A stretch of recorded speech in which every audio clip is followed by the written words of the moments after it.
അപ്പോഴാണെങ്കിൽ തൻ്റെ അച്ഛനെ പറ്റിക്കുന്ന കാഴ്ചയൊക്കെ അലീന മനസ്സിലാക്കുകയാണ്. അതുകൊണ്ട് തന്നെ തൻ്റെ അച്ഛനെ ചതിക്കുന്നവരെ കുറിച്ചുള്ള കാര്യങ്ങളൊക്കെ പറഞ്ഞ് കൊടുക്കാനായിട്ട് അലീന സ്റ്റാലിൻ്റെ മുറിയിലേക്ക് എത്തുകയാണ് എന്ന് കാണാൻ സാധിക്കുന്നുണ്ട്. അച്ഛനറിയാതെ ഒരുപാട് കാര്യങ്ങൾ അച്ഛന് ചുറ്റും സംഭവിക്കുന്നുണ്ട് എന്ന് അലീന പറഞ്ഞു കൊടുക്കുകയാണ് എന്ന് കാണാൻ സാധിക്കും. ഇതേസമയം സ്റ്റാലിന് ആദ്യം വിശ്വാസമാകുന്നില്ല. അപ്പോഴാണെങ്കിൽ അലീന പറയുന്നുണ്ട്, ഒരു ദിവസം അച്ഛൻ രാവിലെ എഴുന്നേൽക്കൂ എന്ന് പറയുന്നു.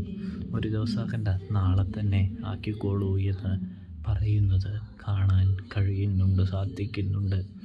അങ്ങനെ അലീനയുടെ നിർദ്ദേശപ്രകാരം സ്റ്റാലി